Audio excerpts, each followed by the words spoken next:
Hey everybody, welcome back to Inside the Five. It's Stav. It's Griff. As well. And today we're going to be talking about some things that have transpired in the MLB world first time this year. And then we have some NBA news, in-season tournament, a little bit of updates. We've seen some teams fall. We've seen some teams advance. And of course, we have our NFL Week 14 predictions. Boys, what do we say? Let's do it.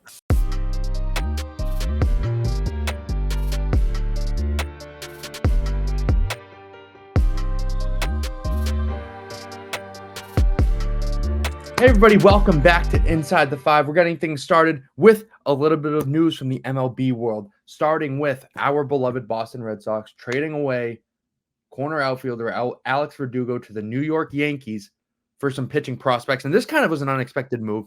I knew there was some turmoil between Cora and Alex Verdugo. I know he's kind of on an expiring contract, but this kind of came out of nowhere. I wouldn't have expected them to trade into the Yankees nonetheless. Griff, give me your preliminary thoughts on this trade and what you expect to see from the Sox going forward. You know, it's kind of tough to judge this trade right now because we got a couple of guys that, maybe we'll see one of them up within the next 2 years. I don't think that we'll see either of them for a while, though, in these pitchers. And then we go out and get that veteran as well. I don't think he's going to do too much for us. Obviously, I mean, at this point, anyone in that pitching staff would help. Overall, though, I don't expect the Red Sox to be done. I expect this to be a big shift because, you're going from one person's team to another.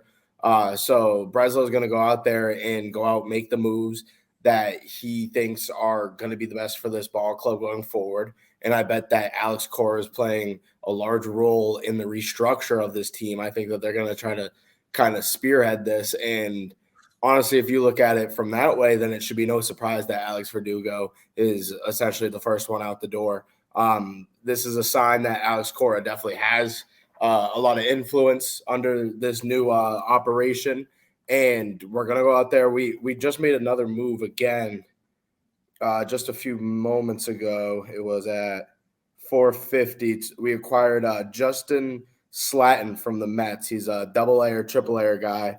Played 40 games, another pitcher. So we're going to go out there, try to beef up that pitching staff, try to get some youth in there, which I kind of like. But I expect us to go out there and go pick up another outfielder that we can have play, not every day, but just about. Yeah, no, I'm kind of right there with you. And obviously, like, that news coming later last night and after sleeping on it, I mean, I'm not, like, entirely too upset. And I feel like what you said, Griff, where we're kind of, like, out with a new – like, someone else's team now is – we have Breslow in now. This is his team. And I feel like the last few years that we've had that him and Cora really haven't been on the same sort of page, and there was a huge disconnect there. So I feel like starting this way, and I feel like there's obviously some Cora influence here where Verdugo getting traded. I don't like that he went to the Yankees, but I feel like some sort of connection there between Breslow and Cora is going to be good for the future. I mean, we're getting some young prospects. I mean, I don't really know how well or anticipate how well they're going to do. But, I mean, I feel like this is a trend in the correct direction, especially beefing up pitching. Just not a fan of Verdugo to the Yankees.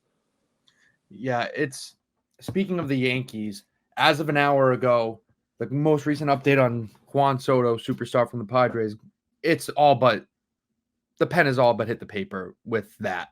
The deal is it's about to happen. I wouldn't be surprised if it happened during our recording.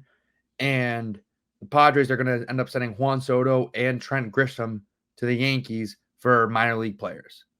And this sucks because that Yankees outfield is now nasty. And that Yankees outfield is slow. Very slow, but you don't need to cover much ground when you're playing in a minor league outfield or in a little league outfield. So they'll be fine. I mean, I can't imagine the numbers that Soto is going to put up on the short porch. It's going to be ridiculous. And I do not want that to happen. All right. That's the Soto likely going to the Yankees. And Shohei Ohtani, the best player in all of baseball. He's expected to make his decision by the end of the week. And it's kind of difficult to talk about because we don't know anything about what's going on with Shohei Ohtani because he wants to keep it private.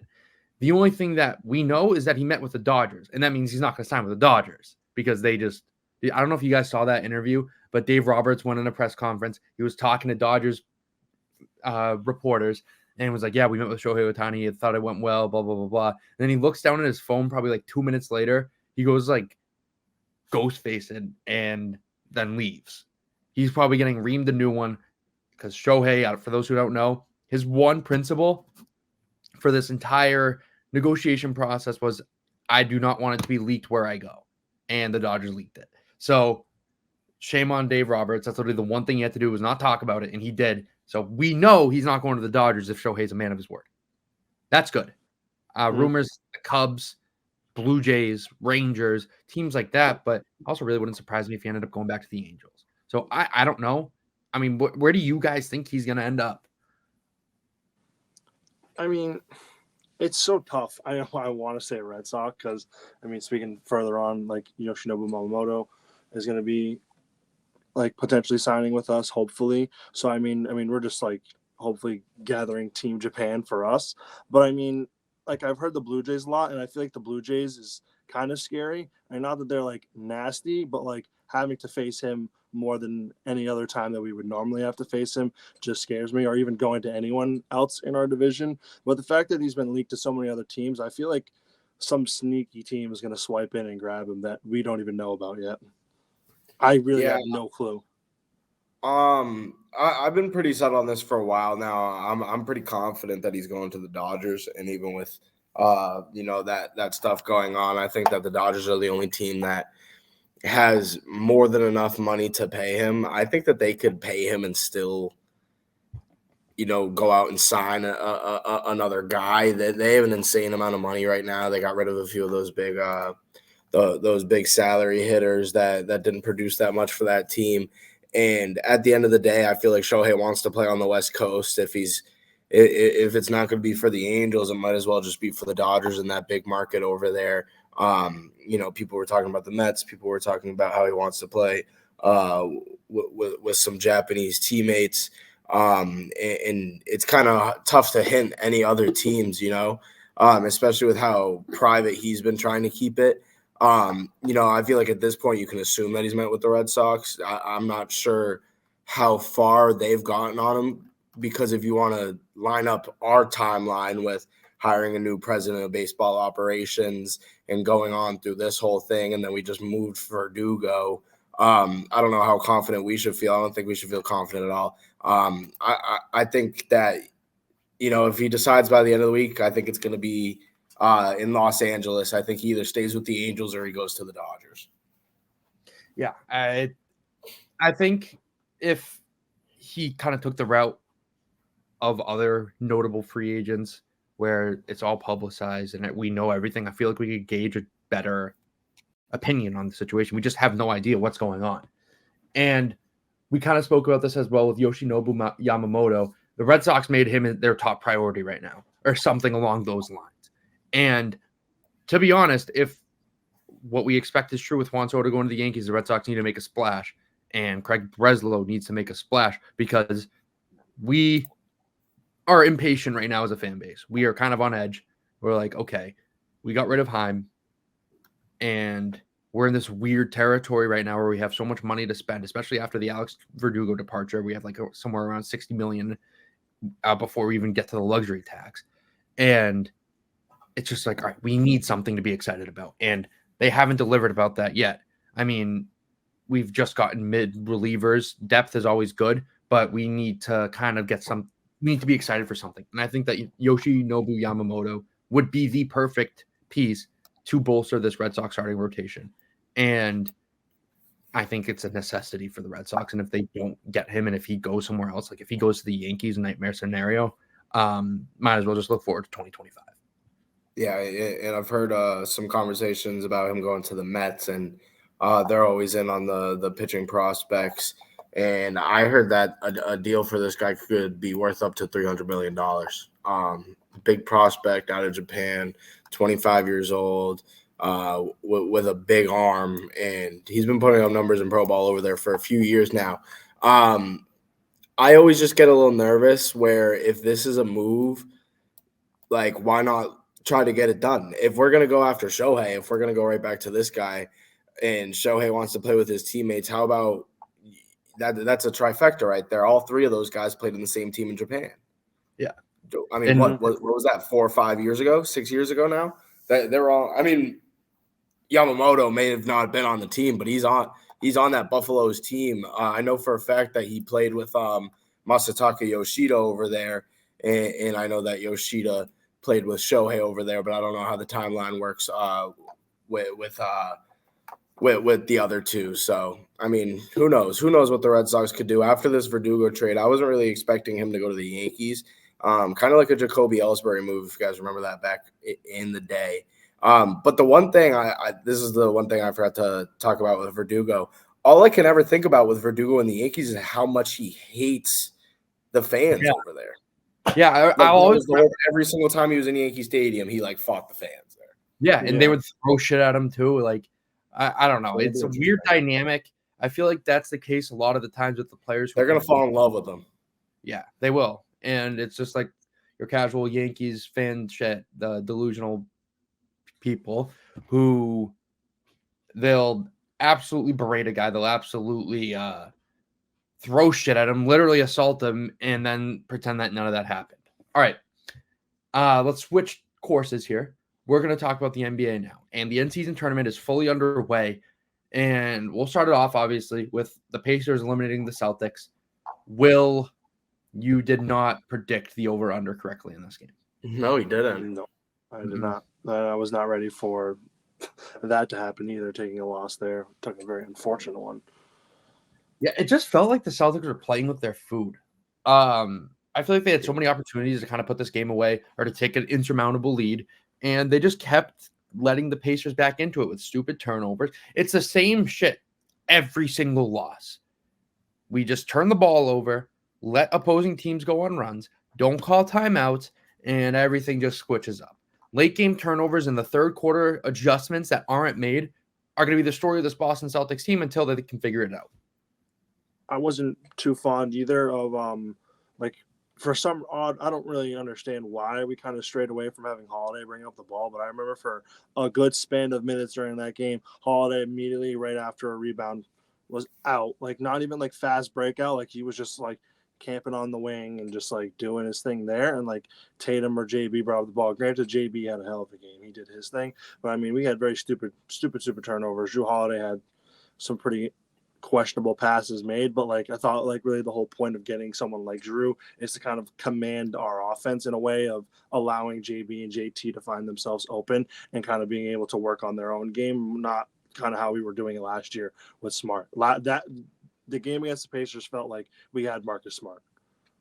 Yeah, and I feel like we're kind of just trying to play the Indianapolis or the Indiana style of play that the Pacers have been kind of promoting the past few years, and they've been I'd say that this is one of their best years of doing it now with Tyrese Halliburton. You got Obi Toppin out there who didn't put up too many points in this game, but he was noticeable out there, hit a few threes himself. And this is a team that'll go out there and they'll beat you with the three ball, and if you can't keep up, then you're going to fall off. The Celtics shot 12 for 41 from three in this game. And overall, when Kristaps is out, you need to rely on guys like Luke Cornett and Al Horford. And in my opinion, out of the players that played in this game, I'd say those are two of the worst players out there on the court that night.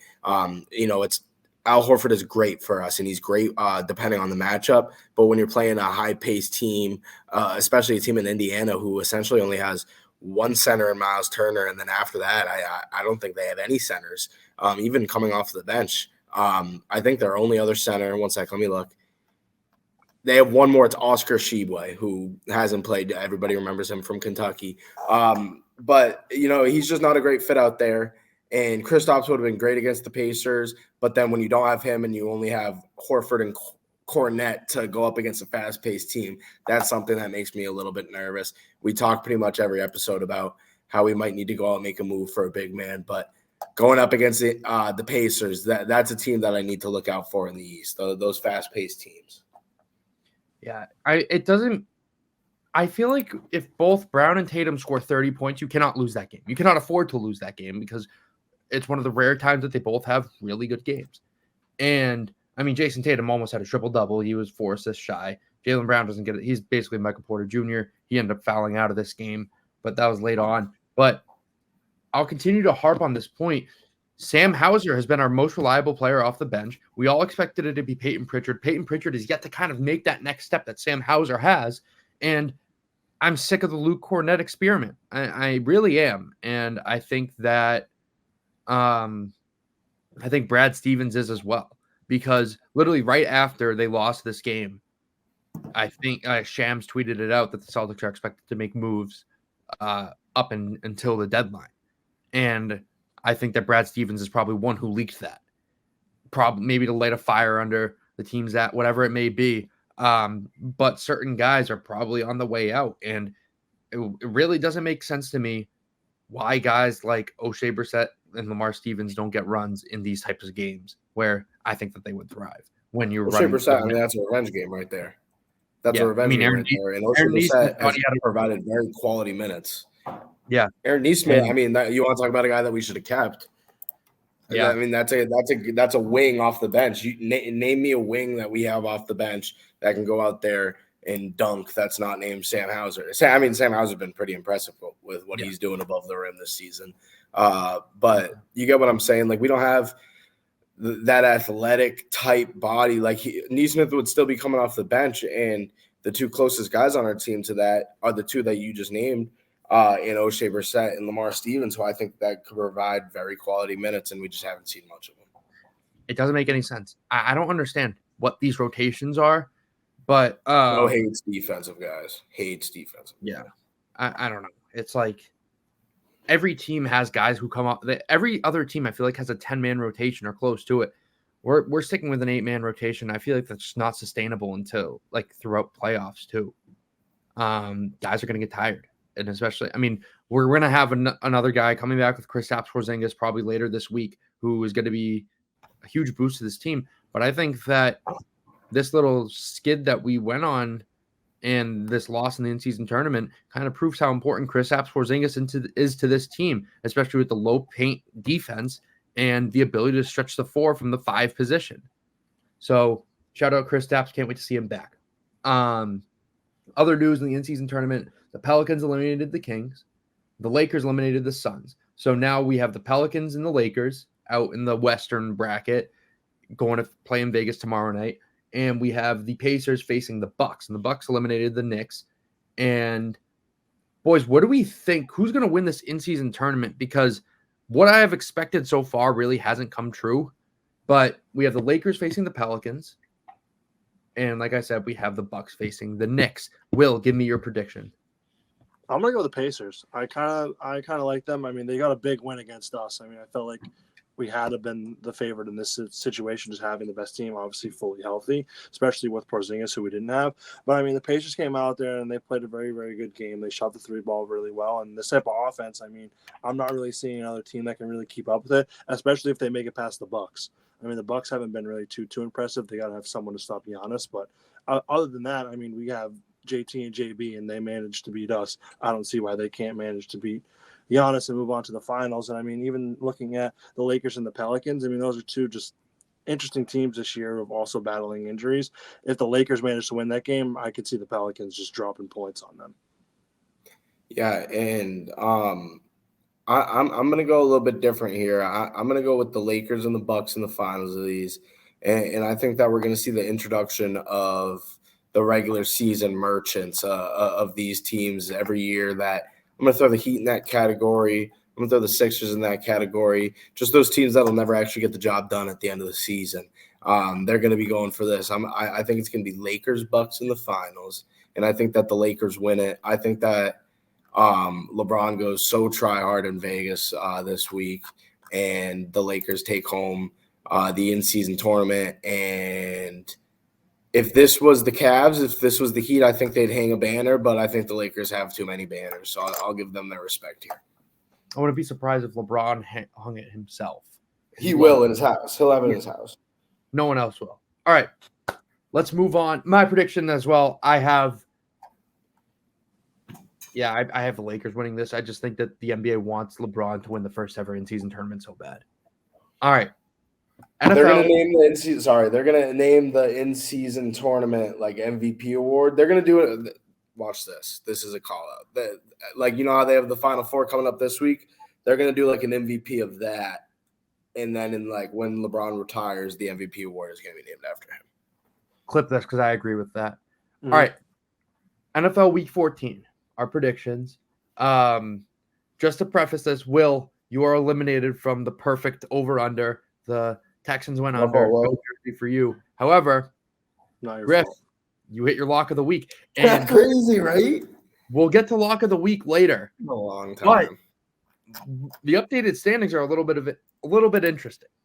Anyways, start with Thursday Night Football. Thursday, December 7th, Patriots go to Steelers. Boys, to be honest, last week I said that the Cardinals were going to cover the spread, and they ended up winning outright. I had a crazy week last week. I only had one wrong.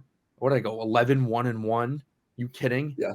Right. Anyway, Patriots. Yeah, I have the Patriots covering 6.5 or 6. I think the Patriots win this game. I'd kill myself if they did. No, I wouldn't actually. I would think it's really funny if they ended up winning the Steelers game. Dude, but yeah, I think they win this game. I think that the spread's a little bit too big for the Steelers, and I think that this is the perfect spot for the Patriots to go out there and win their third game of the season. Yeah. Okay. Well, I think they're going to cover. I don't think they're going to win the game. I think we might see something similar to what we saw last week. Honestly.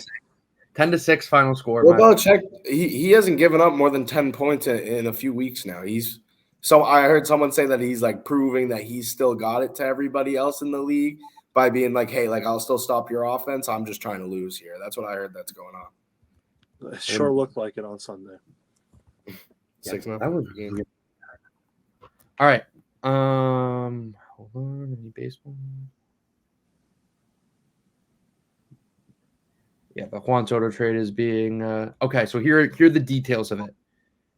We're taking a pivot. The Padres are sending Juan Soto and Trent Grisham for Michael King, Drew Thorpe, Johnny Brito, Randy Vasquez, and Kyle Higashioka. Michael King's a good pickup.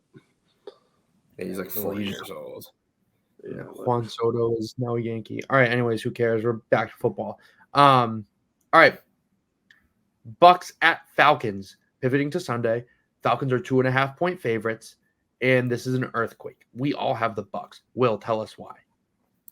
I just really like the way the Bucks are playing right now. Rashad White's running the ball really, really well.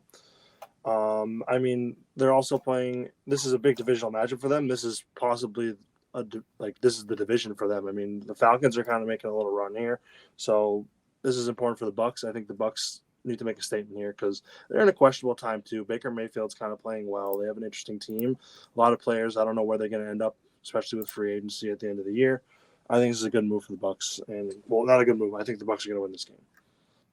Yeah. You know, this defense has to do something, and after picking up a gritty win against Carolina last week, the Bucks are obviously still up there, have a chance for the NFC South. This is actually a huge game for the NFC South. And then after this, you know, they have a real chance. They have a real chance to make the playoffs from here. They play the Falcons. We're all going to take them there. And then they play the Packers, the Jags, who, you know, we'll talk about them soon with their quarterback. And then they play the Saints and the Panthers again. So they got a real chance here, and I think they heat up down the stretch. Yeah, I mean, I'm with you guys. It's the NFC South is such a shit show, and the Bucks seem like the least shittiest out of the shit show. Okay, next game on the list, we have the Rams going to Baltimore to face the Ravens. And Griff, you and I agree with this, but Will, you're a little bit different here. You have the Ravens covering the 7 points, and tell us why. I think the Ravens are going to cover the spread because I know Matthew Stafford had a pretty good game. He looked pretty decent against a really good defense in the Browns. They managed to pull out that win on Sunday, but I feel like it's just so unreliable to rely on Matthew Stafford to have that type of game in order for the Rams to be successful. I know their defense is still pretty solid, but I mean, the games that Matthew Stafford isn't really throwing the ball the best, they tend to really lack on the offensive side of the ball, and an explosive offensive team like the Ravens, especially with their defense playing pretty decent as well, I would say, I can see them winning this game by 10. All Will, right. All right. talk to us about the Rams. You know, Will or me. I'm sorry, Grant. I literally pointed to you in my screen and said Will because I was looking at the predictions. And all right, Okay. anyway. Okay. Yeah. Because I was right. No, but with Will's point, I like the Ravens a lot this year. I think that they're a contender for the AFC. And I think they're up there with Miami. I think they're up there with Kansas City, who is off a 4-game skid, I think. And the Ravens are 4 out of their last 5 wins wise. I'm going to say all the teams that they beat are fraudulent. The Rams are heating up at the right time, and I think they go out there and I think they give them a good game. This is one of those, cross-conference games where anything could really happen. I think the spread of 7 is a little bit high here, and I'm not saying that the Rams win the game, but I think that they cover the spread. Yeah, I agree. And they're playing a good brand of football right now. They just came off of a good win against the Cleveland Browns. And the offense is kind of coming into shape a little bit. Puka Nacua picking up kind of where he left off before Cooper Kupp came back. And maybe we see a little more increase of a role in Cooper Kupp. All right, next, we have the Detroit Lions traveling to Chicago to face the Bears. And this is an earthquake. We all have the Lions. I don't know why this line is so close. Yeah, I thought about taking it as my lock of the week, but it's not. We'll put back-to-back Lions, but we're switching it up. All right, next, we have the Colts at the Bengals. This is a pick 'em. I'm different here, and I'm going to tell you why. Jake Browning is good. He's a game manager. And when you have Jamar Chase on the outside, anything can happen. And obviously they have T. Higgins and Joe Mixon played well. This Bengals team, they're probably not going to make the playoffs, but they're competent enough to beat the mid teams. And I think at home, they'll get the job done. Yeah, and the addition of T. Higgins coming back is really big for Jake Browning, and he has a few guys that tight end out there. They were talking about him this week. He was out there with the 2s, the 3s going into the beginning of the season. He got a lot of experience with Jake Browning, but Coach Zach Taylor said that this is a guy that even if Burrow was out there, Burrow would be throwing the ball to him too. So this is a tight end that I'd be looking out for the next few weeks as kind of a security blanket for this Bengals team. And like you said, they have all the confidence in the world in this guy. Jake Browning has a lot of experience in college. I want to say he was the Pac-12 Player of the Year. I remember him from the Pac-12. I feel like he played there for like 7 years. He's a veteran. These quarterbacks nowadays, it seems like there's a very big or a large amount to pick from. We're going to have a few coming in this year too with Penix, with Bo Nix, these guys that have a lot of college experience that even if they're coming in as a rookie or something, or especially a rookie, honestly, you can be like, well, hey, you know what? This guy played 12 games each year for the past 5 years. This guy has some experience under his belt. This guy's ready to go out there. And the Bengals, I think that they're going to be good the rest of the way through. They're going to be a tough team. I'm not in love with that defense. I think that this is truly a pick 'em. I'm going to go with the Colts here. I like the way that Gardner Minshew has been slinging the rock well. Yeah, no, and I'm right there with you. I mean, this Bengals team, I want to talk about them just a little bit. I mean, also that game against the Jaguars, I feel like the Jaguars showed their true colors. I obviously know we'll get into it a little bit about Trevor Lawrence and Christian Kirk both going down with injuries in that game. But I mean, that team really showed kind of I don't want to say like fraudulent because we've all expected them to be really, really good. But I feel like at times this team has not lived up to their potential fully, even in the games where we would assume that they should be. And a situation like that on Monday, I feel like they could have easily played a little bit better. I mean, granted, they dealt with some injuries, but I mean, even over the course of the year. But I do like the way Gardner Minshew is throwing the ball. I do really, really love those Colts wide receivers with Pittman, Downs. They're both playing really well. I know Jonathan Taylor's out, but I mean, Zach Moss has been filling in the role throughout the season pretty decently. So I kind of like that offense. And Griff, I'm right there with you with the Bengals defense. They still didn't show that much of it to me, especially against the Jaguars. So I'm going with the Colts. Yeah, I mean, it's one of these weird games that's probably never going to be shown on Red Zone. All right, next. Speaking of quarterbacks that got hurt, Trevor Lawrence went down on Monday Night Football against the Bengals, and that ended up being the battle of the backups. And now they go to Cleveland to face a Cleveland Browns team where their defense is elite. We've said this so many times on this podcast. and it's an earthquake. We all have the Browns here. I feel like there's not much to say regarding this game. All right, next, we have the Panthers going to New Orleans to face the Saints, and it's another earthquake. The Panthers aren't a good football team. As much as I want the Panthers to win this game, they probably won't even cover. They'll probably lose by 10 to 15 points. Next, Texans at Jets. The Texans are 5.5-point favorites, and I think that they hammer this. I think that now that Zach Wilson is back, the Jets are such a dumpster fire, it's not even funny. All week they were saying about how Zach Wilson, he's going to come back, and Zach Wilson's like, maybe I don't want to go back. You guys fucking suck. And I think that this is his last season with the Jets. I think that he's either going to get dealt or go to the CFL with him and Mac Jones. Wherever they go, they might go together, whatever. China. Yeah, imagine they started a Chinese football league and threw as many interceptions as they did. All right. Anyways, Texans. Shout out Tank Dell. Sucks that he's out for the season. He had a great rookie campaign. Out for the season. I do want to say though about this Texans team is, I'm a big Tank Dell advocate. I've been talking about him all year. I have him in all my fantasy leagues. He's been my guy from the start. So I don't mean this as any shade towards him or towards anybody. You don't wish injuries upon anybody. But if a position group had to get hurt from the Houston Texans, I think that they're pretty lucky that it's that wide receiver group. They have a ton of guys, and you obviously know about Nico Collins, you know about Noah Brown, Robert Woods, who's the trusty old vet. But, in terms of guys that are going to go in there and fill Tank Dell's shoes, you got a guy like John Mechie, who we haven't seen anything from so far, with what he's gone through last year with leukemia in what was supposed to be his rookie year. And now he's starting to get some touches this year. I think that he's going to get a very increased role. I think they're kind of finally ready to break him loose. And John Mechie's a guy that going into the draft, we're talking about, a Pro Bowler, a Bama wide receiver. That's a guy to look out for. And another guy, a guy from Iowa State. I want to say he's actually a rookie. Xavier Hutchinson's another guy who only grabbed a couple of balls in the last game. But, there's some depth from this wide receiver group. I think that the Texans win this game. And we'll talk about the lock of the week now, but I'll just say this is my lock of the week here. Texans -5.5 against the Jets. Speaking of Bama receivers, this is kind of off track. Did you guys know that Jameson Williams was at Ohio State originally? Yes, I actually did know that because someone was looking at the roster. I think it was me and Yustov. I feel like we knew that. We were looking at, it might have been the Joe Burrow Ohio State roster or something like that. Yes. And we were like, wait, what the hell? Jameson Williams is here.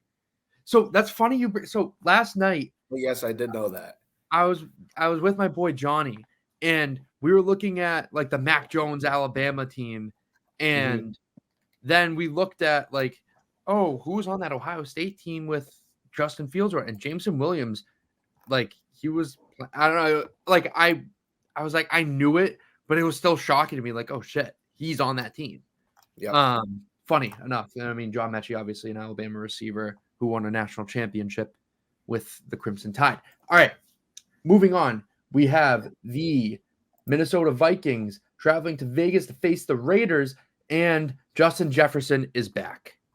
He's on pace to return. He practiced all week, full participant, and now we can see the pastronaut pass to the number one receiver in the NFL. I have the Vikings covering 3 here against the Raiders. Well, I also got the Vikings covering 3 here against the Raiders. I just don't like the Raiders in any situation, most likely. I don't know what it is. I mean, Justin Jefferson coming back is obviously big. That's part of the reason why I took the Vikings here. And also, I mean, I know the last time we saw Josh Dobbs and the Vikings, they didn't have the best game, but had a bye week, and now they're back. So I think they come back strong, especially against a weak Raiders team. Yeah, I think I'm going to take the Raiders here. This game's basically a pick 'em to me. I thought that Minnesota maybe should have been favored by 4.5, 5.5 points. So I'm going to go with the Raiders. I'm looking mainly at the spread, not at the game. If I had to pick the winner of the game, I'd probably take the Vikings. I think it's going to be a close game, and I think I like my odds with Vegas here. I haven't picked them in a few weeks either. All right. Next, we have the big division rivalry game, the Seattle Seahawks. And this is an earthquake. This is a surprising earthquake, and I think we'll all have different reasons for this. We all have the Seahawks covering 10.5 against the 49ers traveling to San Francisco, even though they didn't cover this at home Thanksgiving night. And let me know if you guys have a similar reasoning, but this is a big letdown spot for the 49ers. They probably of their most emotional win in franchise history in the regular season. They've been talking a year straight about how they want to face Philly again. And they did. They went into Philadelphia. They went into Lincoln Financial Field. They wore their black Air Forces. They went in the house. They sat on the couch. They put their feet up onto the coffee table, said what's up to the Eagles' moms, and dominated that game. They dominated that game physically. They dominated that game mentally. And I think it's a perfect letdown spot for them to be a close game. I don't know what I like money line, to be honest, but this has a recipe to be a letdown, slow first half, first 3 quarters even for the 49ers. Yeah, my reasoning for the Seahawks covering the spread is I think that they're going to win the football game. You look at a Pete Carroll-led team, they rarely drop 4 games in a row in a season, and we've gone through a gauntlet so far, and these next 2 weeks are really going to be the test for this team. We have to win one of these next 2 weeks. And if it's going to be against either of those 2 teams, it's going to have to be the San Francisco 49ers. A few guys like Eric Armstead are on the IR right now. Kenneth Walker is still questionable. I'm expecting him to play in this game. Other than that, this is going to be the first time in a while that the Seahawks have a fully healthy O-line. I think it's about the first time in 7 or 8 weeks that we have 4 out of our 5 starting offensive linemen out there. That's a very big deal for this Seahawks team who hasn't been able to get into the offensive rhythm in the past few weeks, hasn't had the opportunity to, let a play digest. So I think that we're going to have maybe a second more in the pocket for Geno, but that should be enough time. I think that the Seahawks win this game, and I think that the playoff dreams are still alive here. I'm going to obviously I got the Seahawks covering the spread here. I think the 49ers are going to win. I think it's going to be I honestly think they can win by a field goal here. I think the Seahawks defense is going to go out there. They know what this game means to them.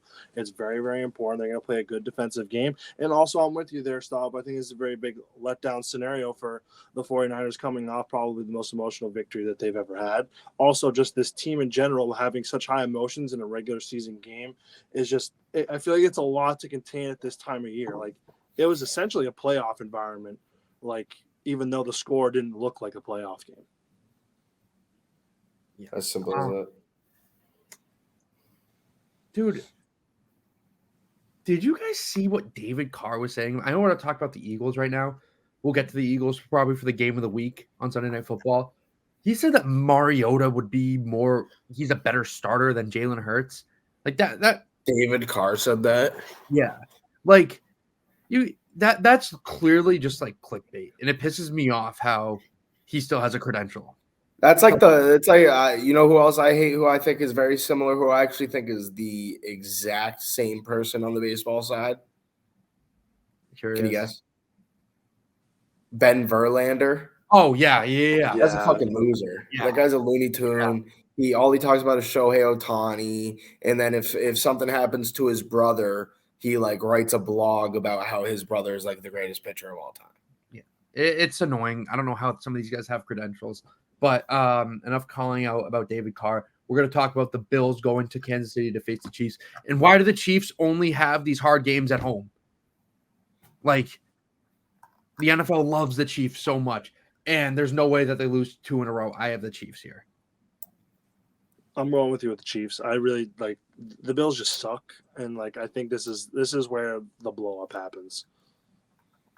All right, I think that the Bills could go out there and surprise the Chiefs, and it's hard to picture a team like the Chiefs.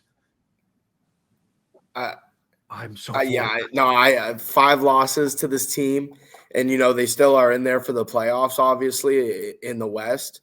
So it's not like their season is over. But what's the game that I wish I had the Bills schedule in front of me? I'm about to in 1 second. The game they played in a couple of weeks ago, they won where they really shouldn't have.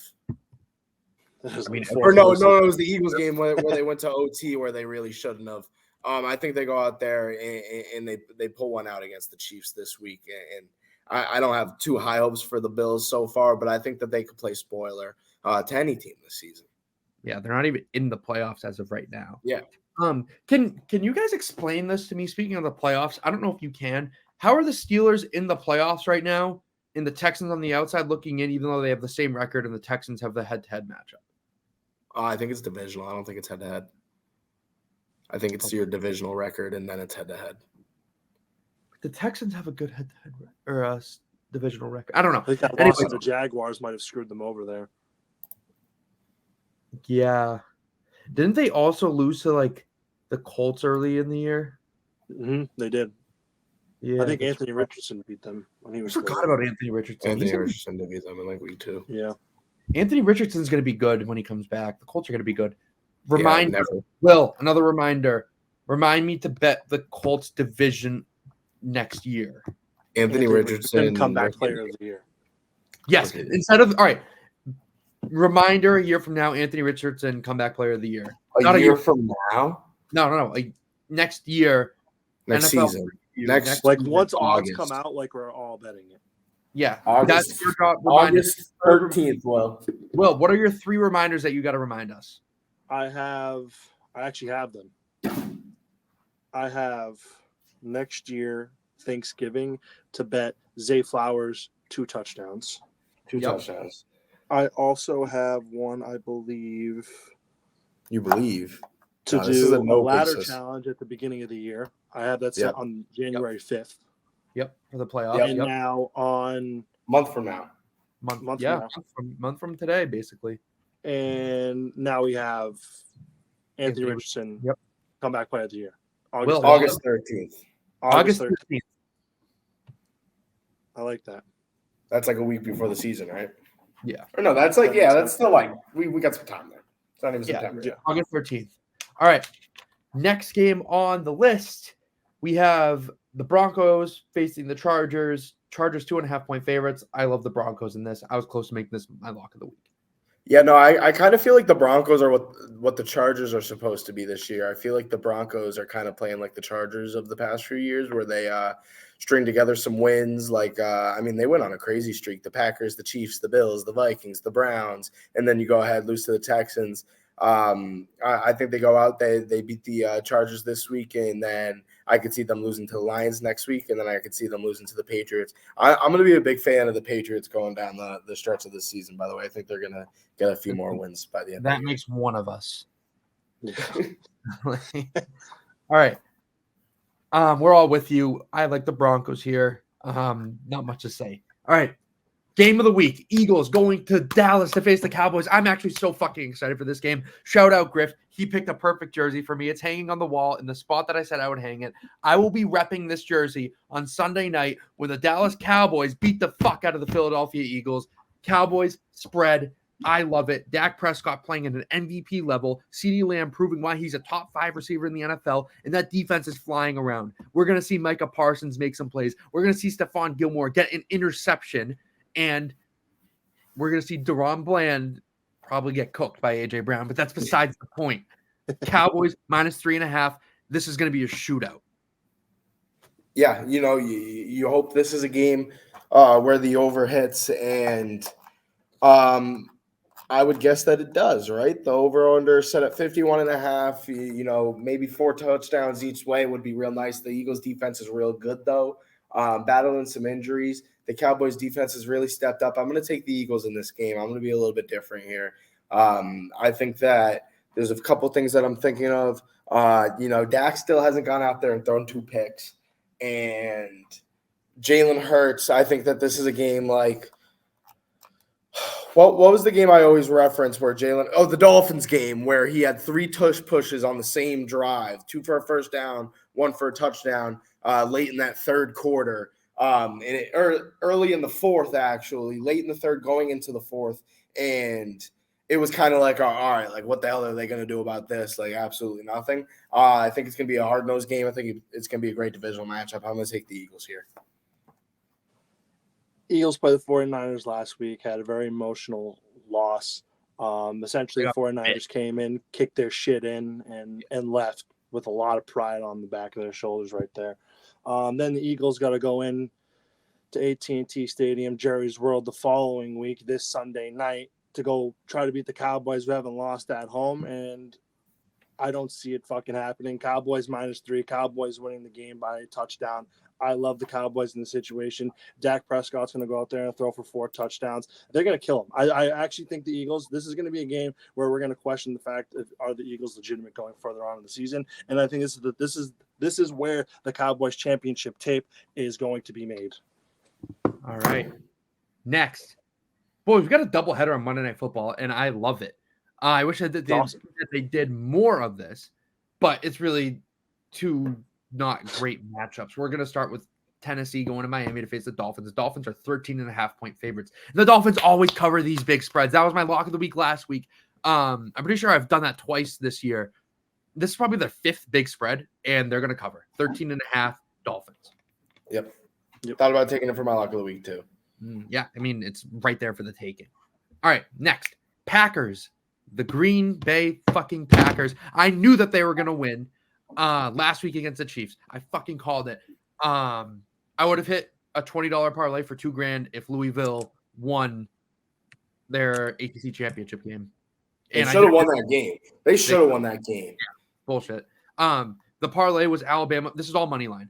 Alabama, Louisville, Arizona Cardinals, Green Bay Packers, Indianapolis Colts, Detroit Lions, and Houston Texans. 7-leg parlay. Everything hit besides Louisville. And I hammered the Packers. I absolutely hammered them on Sunday Night Football, and it hit. They were like plus 200. It was a great pick. I was so happy that happened. Shout out the Packers. And boys, I'm on a major Packers wave right now. Going into this is my lock of the week. Packers 6.5 is my lock of the week. I love the Packers so much. I put a big future on them to win the Super Bowl at plus 7,500. Wow. I have them winning the Super Bowl. I talked myself into them saying that they're going to make the playoffs. I genuinely think that they win out. I think that they grab the number 2 spot in the NFC North, maybe the 1 spot, because they face Detroit one more time. You have 2 head-to-head matchups, and you don't know what happens with Detroit in these upcoming weeks. They've been trailing a little bit. Packers win the division, get the 3 seed, and when you're the 3 seed, you're probably facing a Detroit maybe as the 6 seed. You do not want that 4th seed, but if you get Detroit doesn't fare well in the playoffs. When was the last time they won a playoff game? I can't see Detroit going into Lambeau and getting a win again. Detroit ended their season last year. I think that the Packers have such a vengeance for them that if that's the first round matchup, they win that, right? And then you go and you face the 2 seed, which is probably going to be the Philadelphia Eagles or the Dallas Cowboys. And it's an upset. It's just one of those things that I visualize Aaron Rodgers doing what he did in 2010, just going through the playoffs. Always a wild card team with a young quarterback, second-year quarterback, young receivers, a great defense. They have the recipe to go to the Super Bowl. It's a long shot for a reason, but I'm all over this. And I'm way too confident in this for a reason. I just want this to be clipped. And then when we're talking about the Super Bowl, the second week of February, you guys are going to be like, damn, you were right. You were early to the Packers wave. And I'll be like, I know. And I told you guys this. Plus 7,500. The odds dropped from 9,000 prior to kickoff against the Chiefs. All right. Wow. Well, I like how the lock of the week stemmed to a Super Bowl future. I feel like I'm actually kind of surprised that doesn't happen every episode with us. But like you said, you have the Packers -6.5 here. I mentioned earlier we're going to be taking the Texans -6. My Jersey dreams are still alive. Mm-hmm. And Stav, I was thinking of if I hit this one here, I drop two of the jerseys that I want. And then each week, if I hit one, I add a jersey as a little bit of an incentive here. But I haven't thought of a jersey. I actually just thought of that on the spot. So if I hit this one, I drop 2 jerseys on next episode. So do you want to drop one now because you hit one? Well, I need to think. I don't have any in mind. Okay. You thought of that. Okay, I got you. Yeah, I All just thought of it. Will, talk to us. So Griff, Texans -6. Yes. Will, talk to us about your lock of the week. And speaking of which, this has gotten close between you two. Yeah, ready. I'm ready to fire. What's the bet? I'm not a last place type of guy. What's the bet? There has to be something to motivate both of you. I mean, Griff, you have. Well, see, the thing is, I'm still going for my jersey. But and remember, I'm already safe because I already bought the jersey for this one. Yeah. So you're right. You're true. All right. Fair enough. We'll think of something. I tried to bring one in when you guys made it, but I got that shit shut down right away. So that was very. I had it the other way.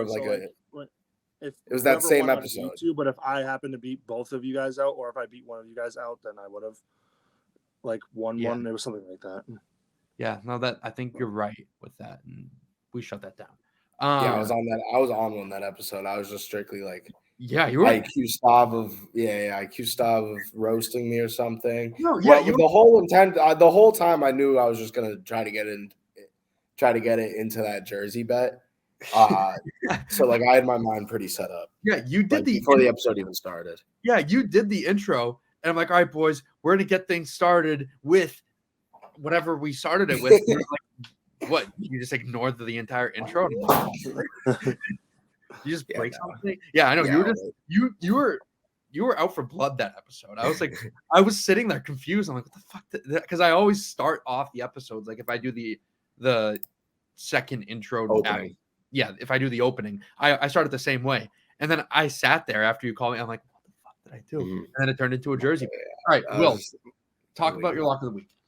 I initially had the Lions -3, and then I thought to myself, I think I've picked the Lions or the Chargers or the Pats. I think almost every week this season, it's been one of those three teams. I have yet to pick the Dolphins, and we talked about them covering big spreads. I also haven't taken a Monday night game yet, and I've taken a Thursday night game. And I figured, you know what? Why don't we just hit all the days of the week that the NFL likes to play on? We took Dolphins -13.5. Monday night, the first game as well too, which that makes me like it even more. Yeah, all right. And that just about wraps up this episode of our Inside the 5 December 6th edition, published whenever it's published. Griff, to you. Yes, sir. 100% will be out on Stav's birthday. So Stav, happy birthday. We hope you have a good day. We hope everybody enjoyed this episode. It's going to be a hell of a week. As always, Vegas later this week. Shout out to Madison Square Garden hosting the Jimmy V Classic. Had some great games between FAU and Illinois, and then UNC versus UConn was a real thriller. Until the end of the second half, there was a great game, though. The over hit, and that's all that matters. We hope you guys enjoyed. We will catch you guys next week. Happy December, and